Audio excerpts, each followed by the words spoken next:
Hello, my name is Mitch and I draw Blood Force, and the day has arrived. The day of prophecy, you might say. We're done now with the larval stage of Prophet, and we move on now to the ridiculous adult stage. Well, this is more the, perhaps the tumorous preteen stage of Prophet. We'll call the regular series. When they relaunch with another number one, we'll call that the adult stage. Why not? But we're doing Stephen Platt's Prophet today. But before we get into it, if you enjoy the channel, if you feel like you might want to support me a bit as an artist, what you can do in the description, there's a couple of links. First one goes to my Patreon. And if you subscribe there, that gives you access to all the Blood Force stuff, the pages, the comics, any behind-the-scenes stuff, as well as these videos before they make it to YouTube, usually a week or so in advance. And also, if you go over to my Instagram, commissions there are now open. That's how you can get your own Blood Force artwork. So, Stephen Platt, brief recap, popped up at Marvel in late 1993 on Marvel's Moon Knight. And this is, Marvel at this point has lost pretty much everybody. Greg Capullo has jumped ship over to Image, as has Jay Lee. They've lost Sam Keith, Dale Keown, of course. Basically, all they've got at this point is Mark Bagley and the Kuberts. And all of a sudden, on Moon Knight, this heretofore unheard of artist pops up. His name is Stephen Platt, and he draws the most ridiculous shit you have ever seen. This is the most caricaturish, extreme artwork type stuff that could be imagined. Full of just bloated, over-muscled, over-veined superheroes. Like, it goes beyond the point. Like, you see caricatures sometimes of like, oh yeah, I'm a big, puffy, extreme character and big balloon muscles. This is beyond that even. And it's on the last 6 issues of Moon Knight. At this point, I was well out of Marvel. I wasn't reading Wizard at this time, so I didn't actually hear about Stephen Platt until he had started on Prophet itself, actually. But those Moon Knight issues are pure fucking madness. There is no real sense of anatomy. You get the feeling Stephen Platt kind of understands how light and shadow work. He might understand perspective. He doesn't use it. But at least with the light and shadow, because he loves double lighting everything. And Marvel, I don't know if I assume they just couldn't afford to keep him. I'm sure they realized that this was something that they probably wanted to pursue, but when Rob Liefeld goes and offers you $40,000 an issue to go and work for him, I guess Marvel doesn't feel like matching that. They maybe should have tried. I don't know. I don't know if sales numbers could have justified it. Particularly when Stephen Platt goes and turns in a book every 4 months, or whatever he does. But yeah, so Rob Liefeld poaches Stephen Platt for the Extreme line, and gets into work on Prophet straight away. And this is... Well, you know what? This isn't the first work on Prophet that Stephen Platt did. I did show it at the end of the last revisit, but it's worth looking at again. So, this is the variant cover for Prophet issue 4. The regular cover was done by Dan Panosian, as usual. And this was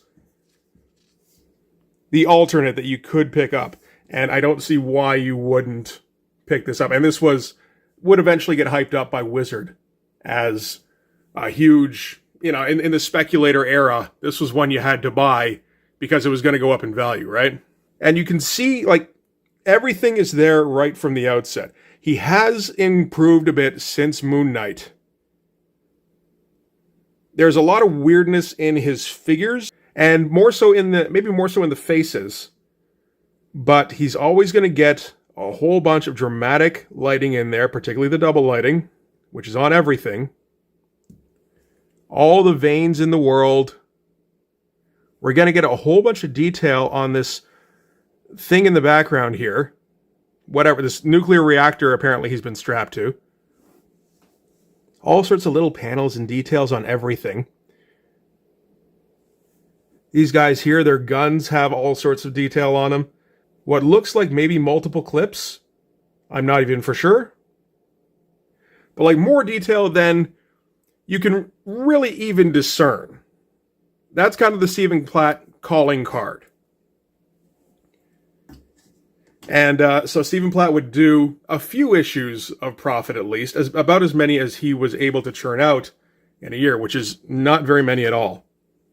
And we're going to start in on number 5 here. Again, checking out Platt. We've got a pistol here at an angle that nobody would ever set their pistol on them, but that's okay. Multiple bandoliers, at least 3 by the looks of it. What looks like another gun, just kind of resting on him here, and then maybe another one. Another pistol, grenades, another bandolier, probably either another pistol or maybe some goggles of some kind. And I mean, this does tie in a little bit to the issue, but I mean, you can't tell what the shit is going on just from this cover. Although, I mean, you would have to pick it up if you saw this, right? So let's get into it here. This is April of 1994. And that's the opening right there. So this is going to be written by Rob himself, with Stephen Platt doing the pencils and inks, which he would not do often. In fact, I don't know if he would do it more than maybe once after this issue, at least on the Prophet run. Probably because it took him months to finish this, by the sound of it. And I mean, it's not as though he wasted that time looking at it. Just chords all over the place, chords all over Prophet himself. And what this is, because I'm sure you might be having a little bit of difficulty figuring out what the fuck is going on here. These are his arms. And these are his hands. He's having his hands pulled out in front of him. The deal is that Prophet has been captured and put into basically a Weapon X type of program, where they're going to find out what the deal is behind his programming, his training, the program he came from. And they're going to try and break him down and see if they can figure out how to make more profits so that they can, I don't know, so they can make unbeatable soldiers is the idea, right? And this had to be a little bit heartening if you pick this up, because I mean, like, you pick up this cover and it's like, there's no way the inside is going to live up to this. I go, oh, maybe. Okay. Can he keep it up? And you move on. Oh, okay, that's a bit of a step back, I guess, but we need to set the scene a little bit before we get into this craziness. And the story itself is fairly straightforward. I mean, it's Rob writing it. It's not going to get super complicated or anything. So this is this Ragnarok installation that has captured him. They're going to put him in a VR thing and have him run through simulations so that they can collect data on him. And you can see perspective really isn't a concern here. This is the Overseer. This is Omen. So we got Prophet and we got Omen, which fairly appropriate, I suppose. This is Kirby here. If we remember Kirby from before, the Jack Kirby tribute character, I suppose. And at least he's not quite as dwarfy, and there's no mention of Nazis in this one. So we're moving on up. So they're going to launch the VR program.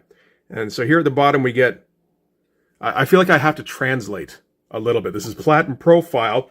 These are all the chords coming off him, transmuting into some snow-covered trees as he's transported to, like, World War II Germany. So, nice little transition, really. And you can see, like, this already would have taken way too long to produce. But doesn't matter, because we're just getting started. All right. So, start things up.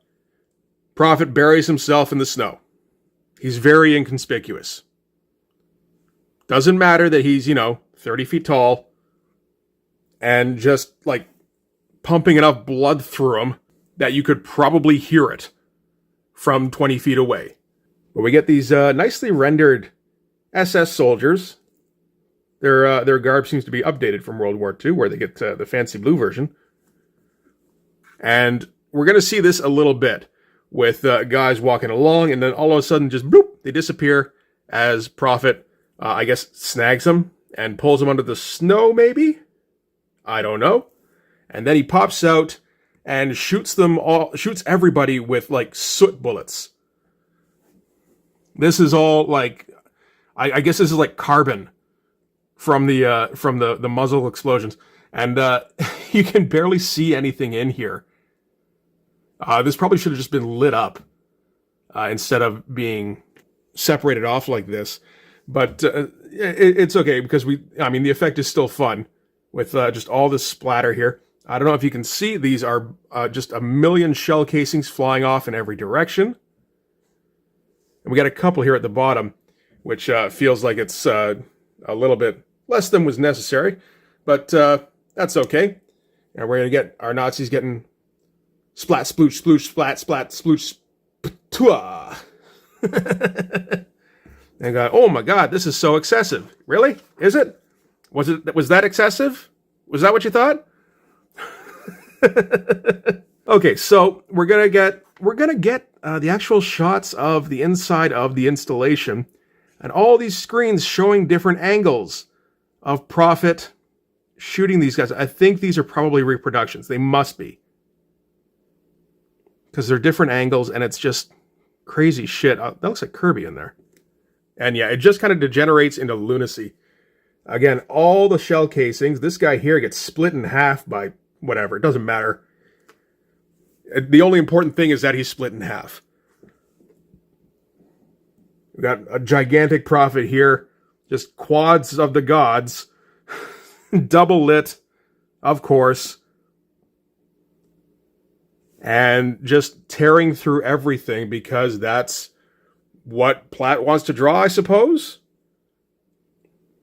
Because I'm sure Rob had an idea for a script or like a plot, probably. And then Platt came back with this, and Rob went like, oh, well, shit then. Again, all the shell casings. Gigantic fucking splatter. Muzzle flare. Got heads flying off. Multiple heads. That all kind of look the same, really. I don't think they're photocopied, though. Oh, that's what that was. Okay, I thought that was Kirby. That's like this head here, I think. No, this one. That's the one. And this is kind of a holdover of what he was doing a bit of on Moon Knight, where he'd do like just multiple actions in the same panel. And more guys just getting split in half. More bullet casings. You can never have enough bullet casings. And then all of a sudden, he's in the jungle somewhere. But it's a fairly smooth transition because these trees come out of nowhere. And yeah, so that is a hell of a 2-page spread, I have to say. Like when you're Rob and you get that back, well, like what do you think of when you see this? Like, where do you go from here? And you're going to get more pages like this. And the deal is that Prophet has basically taken control of the simulation. So this is no longer the program. It's kind of gone into Prophet's brain. So now we're in Vietnam, which as far as I know, Prophet should have no knowledge of, because I think he's been in cryogenic freeze since World War II. But fuck it. Why not? And yeah, so Prophet hides up in the trees. And we get the Vietnamese walking along and bloop, bloop, bloop. They just kind of disappear again.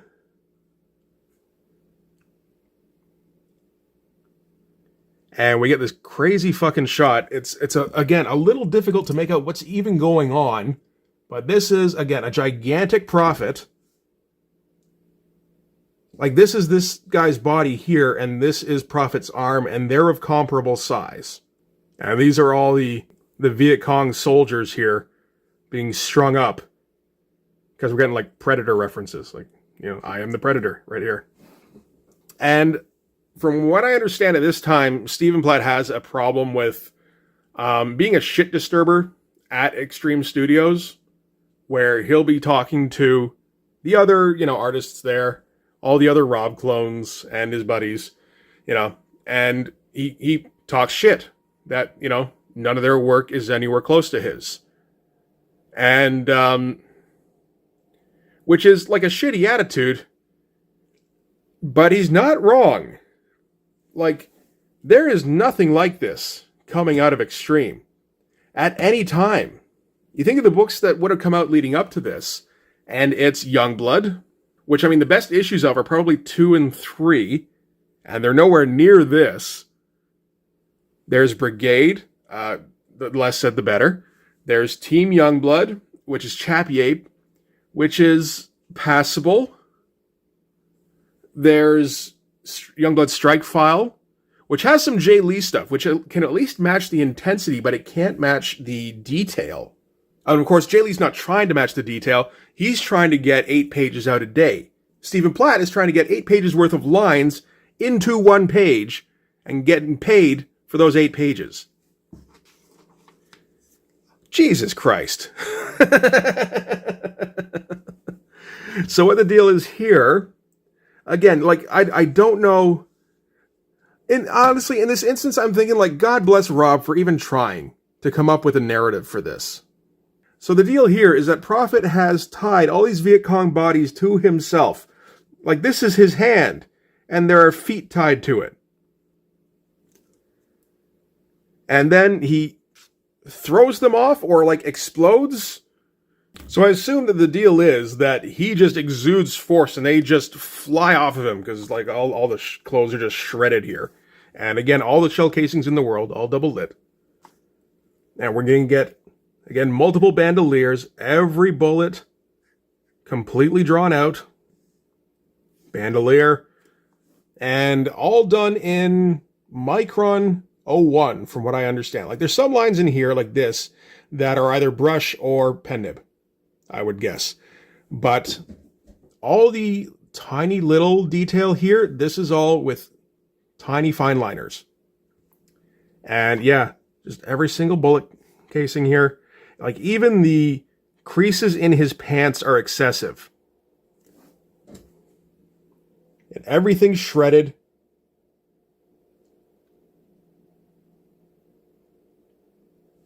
We got this ridiculous gun here with, you know, massive muzzle flare again. And it's just madness. And now we're going to cut back for a little bit of story here. So we're going to cut back for some minor story here. So Kirby is yelling at Omen to shut down the simulation. Omen is saying, we can't shut down the simulation. Simulation's over. We're in Prophet's brain now. So if we shut it down, we might kill him. And Kirby goes, fine, we'll do this the hard way. And the hard way is that Kirby gets knocked out by this disciple guy here, because he's a tiny man. Doesn't matter how ripped he is, he's still very small.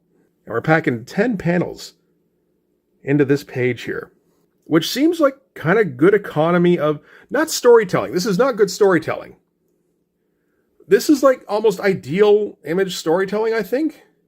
Like, you get a whole bunch of events happening in these tiny panels. And then so that gives you room for these gigantic fucking splashes where really nothing's happening. This is just Prophet killing more things. But this is what we paid our money for, right? And Rob is still trying to find new ways to just say, Prophet is a badass, Prophet is a badass, Prophet is a badass. It almost feels like it means a bit more with the Platt images. Like, it lends more weight to it. And now Prophet is picking off stragglers here. And this is largely silhouettes, really. Well, maybe a bit of a time-saving page. I think later on he wouldn't bother. And then we get this weird insert by Keith Giffen. This is Keith Giffen doing a weird kind of Kirby Simonson mashup. Because what was going on in the comics wasn't flabbergasting enough. So we just kind of had to, like, stop you in your tracks for a second and you just go, what? And then you move on, I guess. It doesn't look anything like Keith Giffen, I'll say that. It says GIF right here, though. Yeah, didn't mix anything up or anything. So that's I can't ever recall having seen Keith Giffen draw like this. Not that I'm super familiar with Keith Giffen's work. Very strange. All right, back to the action. So, Prophet here is still picking off stragglers when he detects another one running away, but this one is pregnant, and he has an interior debate about whether or not he can kill an innocent. And again, this is 12 panels on essentially a 16-panel grid. And this image here still manages to be rather huge. So, Prophet now executes the pregnant woman in his dream. Simulation, whatever it is. And at that point, his father appears before him and chews him out for being a sinner and taking lives, and then turns his back on him and walks away. And we get a big old no. And just look at the thighs. And again, all the fucking speed lines. The thickness of the speed lines is interesting because that adds to the intensity. I haven't seen a whole lot of it before this. And at this point, Prophet just kind of keels over dead. And Kirby goes, "You'll pay for this." Nobody says say your prayers, at least. And a seemingly equally ripped guard approaches Prophet's corpse and kind of laughs over him a little bit. Look at all the veins on this fucking guy. This is just supposed to be like a regular guard. And then you see how big Prophet is next to him. He's just this mass of flesh just sitting here in the fucking pod. And naturally, he was just playing possum with his organs. And I guess steals the guard's gun because these are all, again, those crazy fucking gunshots. And just slaughters like everybody in the Ragnarok facility. Again, all the veins. If we're going to get a close-up, then we're going to get like so many fucking veins.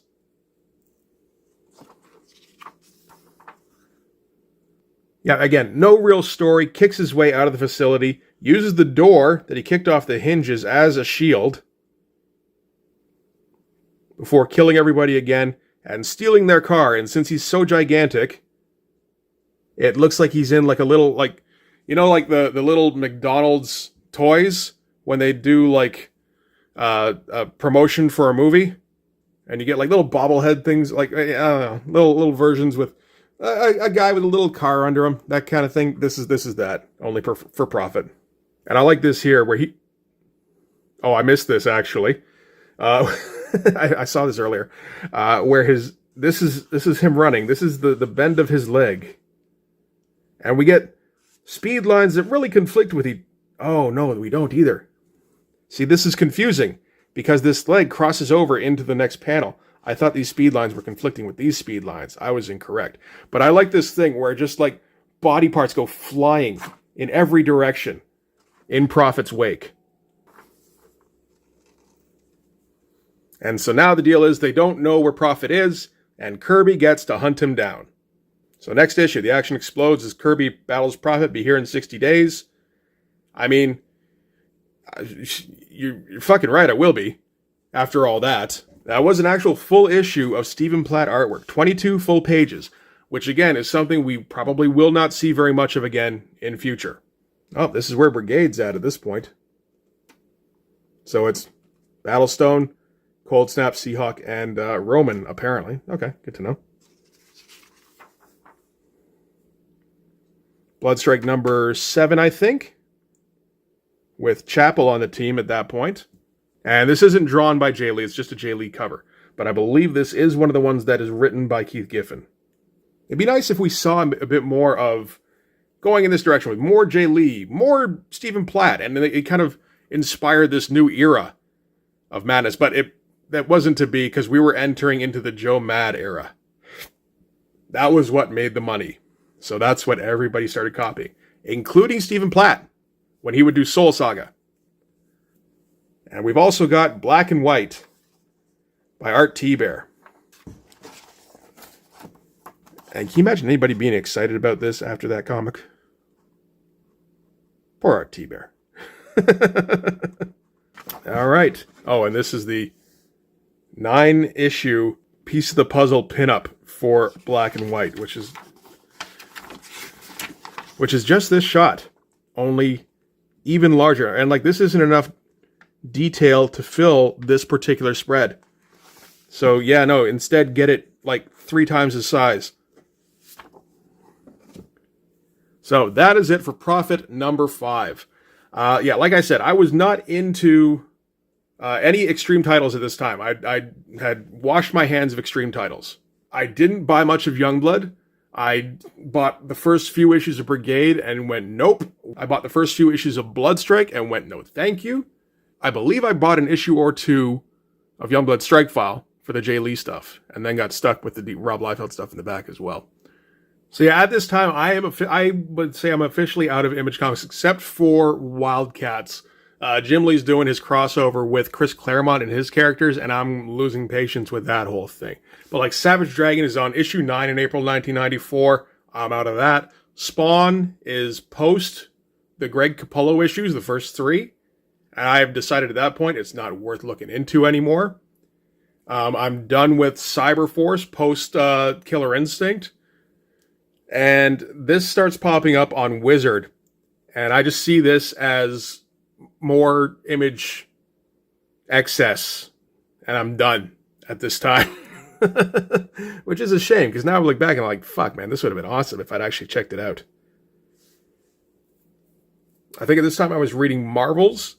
I was getting into Cerebus. Yeah, and just starting to get into the indie stuff. And this is when, yeah, Platt was just setting the world on fire. So yeah, we'll check out a couple more issues of this week before we'll finish up. But that's going to do it for this one. Thanks very much for watching. If you like this video, please hit like, hit subscribe, hit the notifications. Go over to my Patreon and subscribe there. That'll give you access to all the Blood Force pages and comics, as well as these videos before they make it to YouTube, usually a week or so in advance. After that, go over to my Instagram, and that's where commissions are open for Blood Force artwork. And once again, I will not be doing any Stephen Platt. I can do a very, very not close approximation. I could do the basic, I'll do the outlines. But the other part of that deal is I will not charge you $40,000 either. So that's a bargain. But that's going to do it for this one. Thanks again. I'll see you guys in the next video. Bye-bye.